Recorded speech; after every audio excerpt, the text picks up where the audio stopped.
What is up, guys? Today I'm going to be talking about how I throw my big swim baits. I know that's been kind of a big hot topic lately. Everybody's trying to get into throwing these big, 6 to 12 inch swim baits. So today I'm going to be giving you guys some tips, and these tips can be used throughout the entire country, not just like California, not just the whole, West Coast thing, but it can be used on like the East Coast, the Midwest, because I know guys on the East Coast that are catching, 5 to 8 pounders on the regular. I know guys in the Midwest that are catching, these 5 to 8 pounders as well, just on these big giant swim baits. And I'm going to be giving you guys just some tips if you guys are having any problems or if you guys are looking to get into throwing big swim baits. So these tips should help you guys.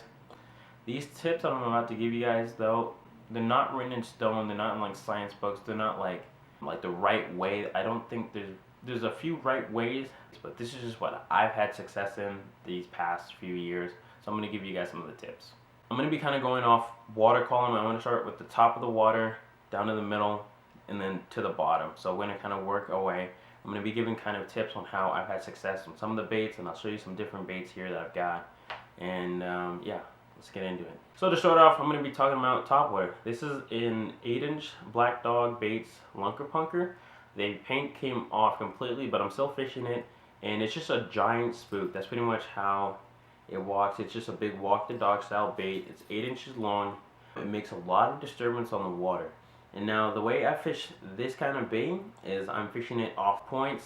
I'll fish it off gradual slopes. I'll fish it off flats, and it's just a really awesome bait just because it draws so much attention to itself.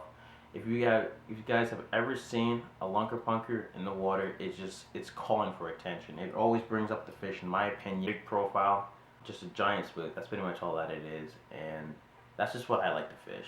Now, my buddy Chris, he likes to throw his 10-inch floating triple trout. He fishes it just the same way I would a punker. He fishes it off points. He fishes it off gradual banks that kind of taper off into some deeper water. He fishes it off flats. He fishes it at boat ramps. And so all you pretty much do is you just throw these baits out in a spot that you know that there might be some big fish hanging around, and then you just work them back. Now with the triple trout, it's just got like a S motion in the water, but it gives off a pretty big wake, and he just reels it off.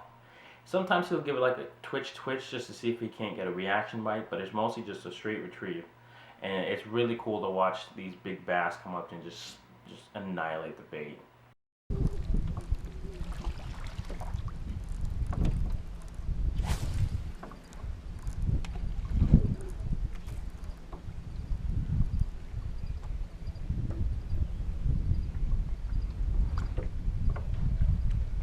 Oh, got him, dude? I got him. You keep him on. Keep him on, dude. Keep him down, dude. Bring him towards me. Keep him down. Dude, keep him down. It looks like a big one, dude. That's a good one. Dude, did you see him wake behind it? Yeah. Here he comes.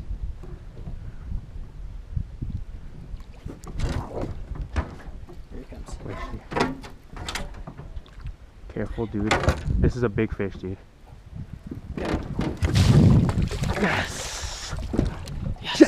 Yes! Yes! You did it, dude. Triple You trap! freaking did it, dude! Woo! Good one! Dude, that wake was nasty.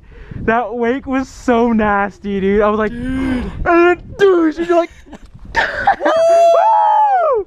That's what I'm talking about, dude. Now we're going to talk about like the middle water column is what I kind of call it. And pretty much it's going to be based off of these just glide baits. It's been the big, huge craze lately. And everybody knows that this is just a depth 250. So pretty much like this in the water. They go back and forth like that. A real wide glide to it. Probably one of the most iconic swim baits right now on the market. It's 10 inches long, weighs probably around 6 ounces. And the way I fish these is mostly just, I'll throw it out. Again, I'll fish it just like I would a punker. I'd fish it off points, I'll fish it off flats, I'll fish it off gradual slopes, I'll fish it off the same kind of stuff.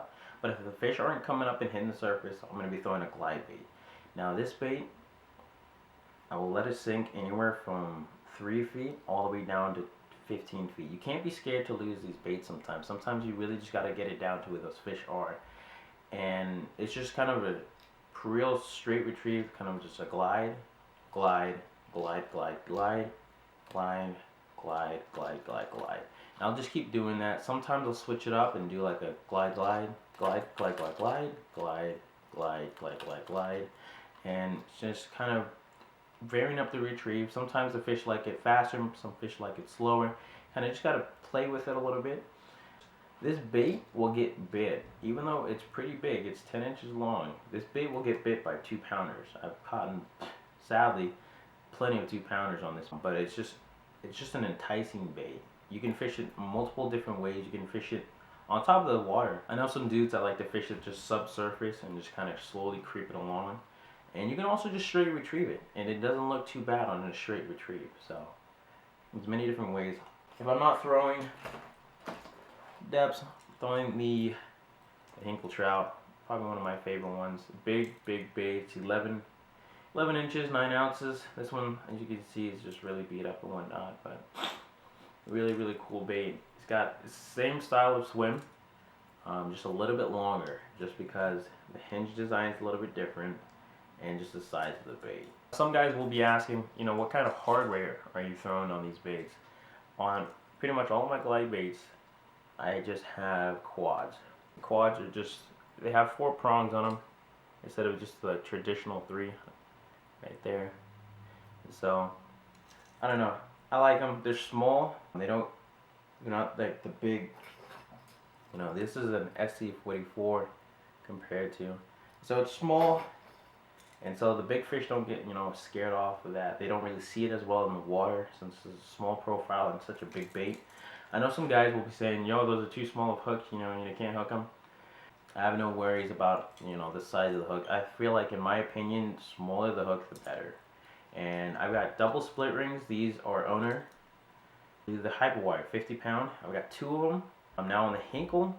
There's a rotating hook hanger here, so it can just keep going on and on. But I like that just because it rides up when you glide this bait. The hooks will actually kind of ride up a little bit. So if I get a fish to just T-bone it here, the hooks are a little bit higher and they hang a little bit lower, so they might just be better at clipping and hooking fish, in my opinion. But that's just a small thing. Some guys will add feathers, like we got feathers on this one, add a little attraction.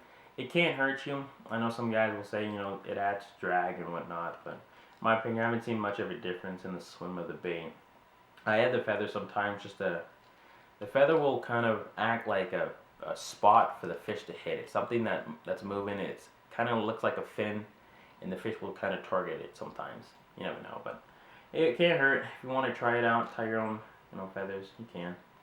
Now, when it comes down to getting followers, a lot of people struggle with getting followers a lot, and they'll go through that the entire day just getting followers. A lot of the times, if you get followers on the glide bait, which is probably the biggest one that you're going to be getting them on, just read the fish's body language, which pretty much just means, like, if you're getting a follower on just like the straight retrieve, try and do something different. Try and like kill it and then twitch it once and then twitch it again. If the fish kind of starts to get antsy with it, kind of gets its fins going, kind of looks like it's about to fire up on it, then just start pulling it away from him. Manny Chi, Swimbaits Tech, this guy who gave me this shirt, he kind of described it like a cat and mouse game, where if you're playing with a cat and you got like a toy mouse or whatever, and you start pulling it away, the cat kind of gets like, hey, come back here, And that's how he kind of described it, and it's pretty much true. You kind of start pulling it away, and the fish is like, you know what, come back here, and then you kind of start, making the bait maybe like acting like it's, getting finicky and stuff like that. Then the fish will be like, you know what, I'm just gonna eat this thing. I'm gonna come up and hit it. So it's just a great analogy, a cat and mouse game. You kind of pull it away from it, but not too far, so the fish, loses interest and whatnot. So that's kind of one way that I've dealt with followers. One way, sometimes you just can't get the followers to bite. Sometimes you have to come back with a follow-up bait. A follow-up bait may just be like different glide bait, a downsized bait. You might have to change up the color, your retrieve, come at a different angle with the boat, the cast. And then sometimes even that just doesn't work, and then you kind of have to go home and just think about, like, maybe why did that fish not bite? Yeah, there's many different ways you can get followers to bite. It's just you gotta read the body language of the fish, and then once you kind of start understanding like what follower is gonna bite, then you can start playing around with it. And then once you get that first fish to bite that's followed it, then it should be clicking in your mind like, all right, this is what I should do like every time I get a follower. Now for my guys that aren't on the West Coast, that don't get trout, these baits, they don't just come in like trout colors and trout patterns and stuff like that. Andrew Hinkle, he does make a shad. It's just a 9-inch version, shortened down, a little bit fatter, and it just has a perfect shad profile. With depths, they come in many, many different colors. You got bluegill, you got bass, of course you got the trout, and then you got these different kind of shad looking patterns. And sometimes you do have to match the hatch. I just think, in my opinion, the action is really what sells the bait. Like I've thrown perch colored HUDs here and some of my urban ponds, and I've caught bass on that stuff. So in my opinion, what really matters is the action. Probably, in my opinion, 90% of it all just matters on the action.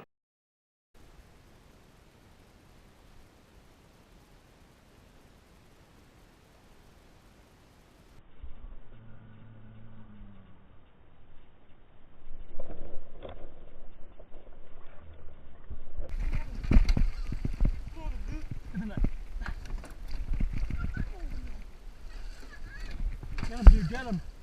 Yes, dude. Dude.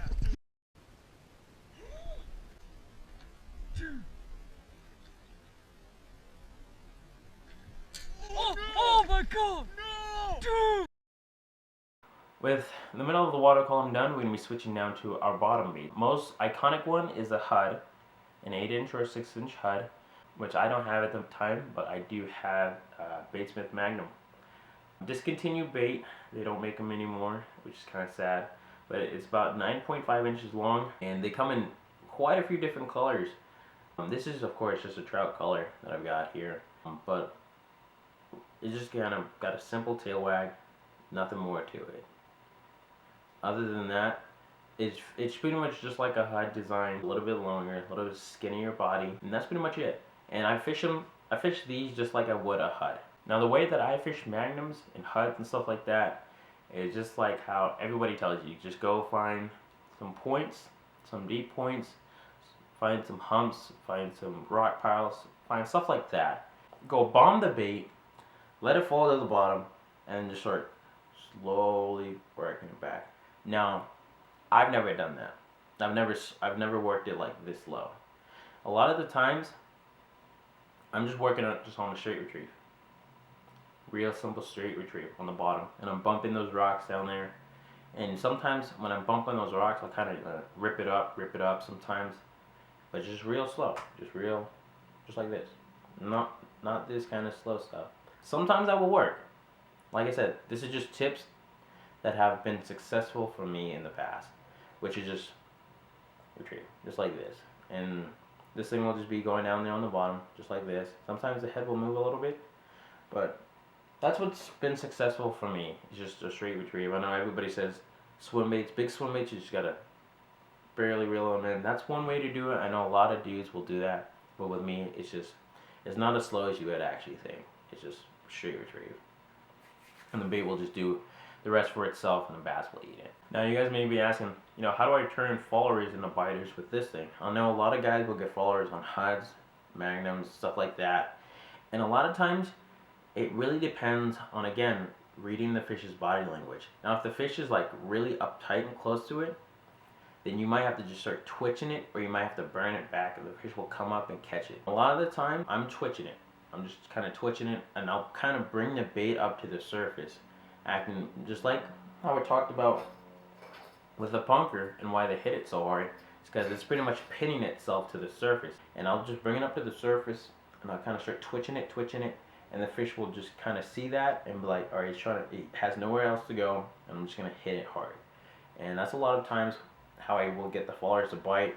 If not, they're not liking that, then again, like I said, you're gonna have to maybe downsize the bait, change up the bait, the color, the retrieve, different angle of the cast, and etc. You just gotta kind of figure that part out yourself. In the HUD, the 6-inch and the 68 are really, really common, and that's a great bait if you're fishing smaller ponds or smaller lakes that just don't have the right size of fish. I'm not saying you can't get, a 4 or 5 pounder to hit, one of these 10, 12-inch baits. I'm just saying a 6-inch or a 68 is just a really good confident bait if you're kind of just starting to get into throwing big swim baits. It's small and a lot of the fish will just choke it down. Even though it's 2 or 3 pounds, will choke it down. A 6-inch bait like it's nothing.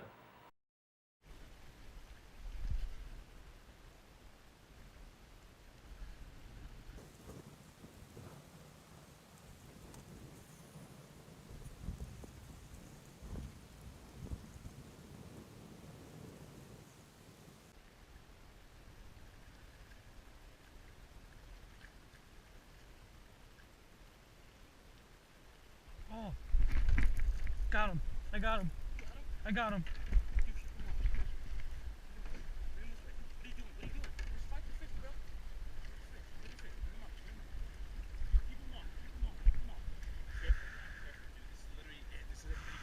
Dude, get him.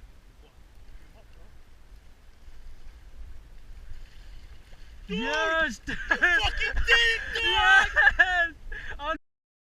A lot of guys are wondering what pound test I'm throwing it on, what rod, what reel. And so when it comes to my bigger baits, anywhere from like 7 to 10 ounces like this thing, I'm throwing it on like an extra heavy rod, just because I don't want to go too light to where it like snaps the rod. Something that can handle it to where I'm not hurting myself and I'm not hurting the rod. Something that can just handle a big bait like. And I'm throwing, those baits from 7 to 11 ounces. I'm throwing that on anywhere from 25 to 30 pound mono. It's most of my glide baits and treble hook baits, stuff like that, I'm mostly throwing mono. 25 to 30 on the bigger baits, and then dropping down to like my smaller baits, like 4 to 6 ounce baits, I'm throwing 20 to 25 pound mono as well. I'm throwing like my smaller baits, 4 to 6 ounce baits, on an extra heavy rod. On like an extra heavy rod, there's something they can handle. The depth isn't that heavy compared to the Hinkle, but it's still a hefty bait. Throwing it all day, I don't want to wear myself out. I want to have the rod doing all the work. So can't go wrong with an extra heavy rod. There's many different rods on the market that accommodate your needs and wants and stuff like that. From price ranges that are $100 all the way up to $300 to custom rods. If you're really looking to get into throwing big swim baits, I'd probably get 3 or 4 different rods. One extra heavy for those really big swim baits, an extra heavy, and then probably just a heavy. And so you can just kind of hop back between throwing giant swim baits and then downsizing to maybe those 3 to 4 ounce baits, and then throwing in like the middle, the 6 ounce to 5 ounce range right here. Now when it comes to my bottom baits, either I'm throwing an 8-inch head or the Magnum. I'm throwing it on 20 pound fluorocarbon just because I will fish the jig hook on these, and I don't want to have any give whatsoever when it comes to setting the hook on like a big fish. Because with treble hooks, I want the stretch because these rods are kind of stiff and heavy, so they can load up on the treble hook so that you're not pulling the trebles out of the fish's mouth. But when it comes to my bottom baits, if I'm not throwing like a really stiff rod already, I'm going to be throwing just fluorocarbon, something that's just really stiff, and so when you hit them, there's no stretch, there's no give. You're just moving that fish like all the way, and then that you can bury the jig hook perfectly so they don't throw it at all. And then when it comes down to just throwing top water, I'm probably throwing it on a heavy rod or an extra heavy rod. Again, it all depends on the size of swim bait that I'm throwing, but usually a heavy rod will be able to accommodate some of those floater baits. And then I'm throwing either 65 pound braid or I'm throwing 20 to 25 pound mono, right? Because I know a lot of people are afraid of throwing the big swim baits and they're afraid of snapping it off. But if you have the right gear, the right line, and the right confidence, you shouldn't be able to snap off any baits. But sometimes, even to the best of us, we like to snap off baits.